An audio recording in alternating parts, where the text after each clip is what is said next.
Endometrial cancer is something that we're going to talk about right now because it's not talked about enough, and it actually affects tens of thousands of women each year. So let's get into it. Please welcome someone using her story to help start these conversations that I am very grateful to be having. It is Casey Halterman.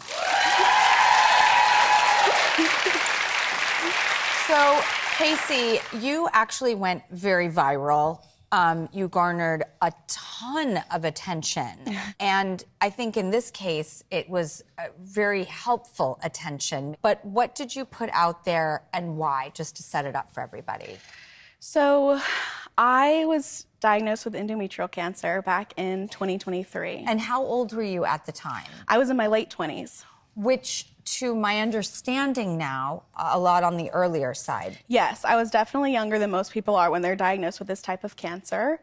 And I don't think that anyone expected endometrial cancer, including myself, but it was something that, unfortunately, I had to deal with at a pretty young age. How did you actually get to the bottom of what it was? So I started to have extreme fatigue, bloating, abdominal pain, and that's what sent me to the doctor when she took one look at me and said, "You have to go to the hospital." And it was there that they found my 8-pound tumor.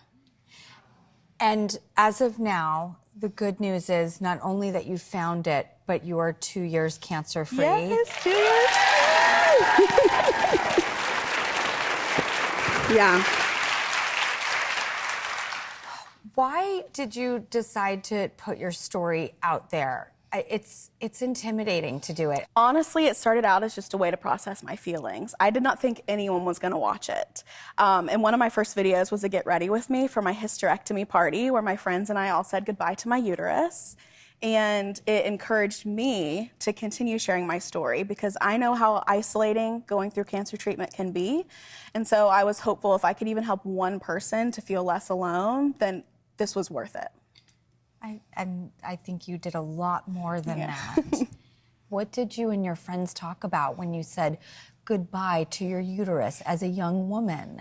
I tried to stay as positive throughout the whole experience as I could. And so having this party to say goodbye to the thing that was not treating me very kindly was really cathartic and freeing for me to just kind of own it and move forward in my treatment journey.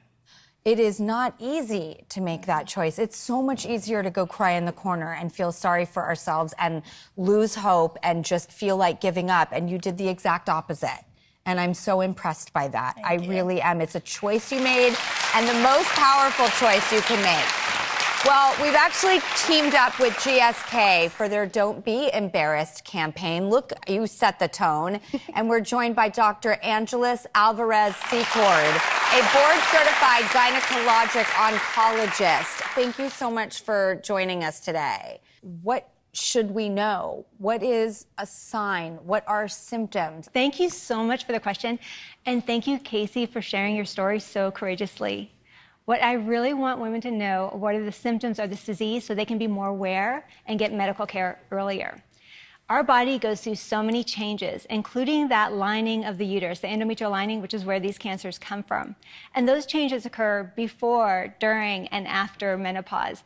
And sometimes some of these symptoms of endometrial cancer can mimic menopause. Here's what to watch for. If you stopped having bleeding, you've gone through menopause, and you start having postmenopausal spotting or abnormal, unusual vaginal bleeding, or if you're still having your cycles, but your cycles are heavier than usual, or you're having spotting between your cycles, or if you're having persistent abdominal or pelvic pain that doesn't go away, please go talk to your doctor, just like Casey did.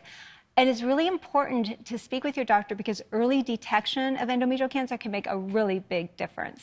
It's so empowering that we can now have a laundry list of what to ask and really push and inquire your doctors about. Really, thank you for coming here and enlightening us and empowering us with this information.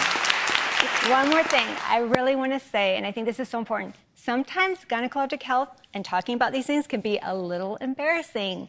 These cancers that happen below the belt, we might not feel comfortable in speaking about freely. So please go check out don'tbeembarrassed.com to get more info. I think together, as we spread this word about awareness and about the symptoms to watch for, we can really make a big difference and together save some lives. I agree. I agree completely. Thank you so much, Dr. Secord. I really, really appreciate your wisdom and guidance. And Casey, you are a human gift. No. Thank you so much for opening up this discussion. Thank you for having me. And saving lives. Yeah, that's the goal. All right, we'll be right back. Seriously, like.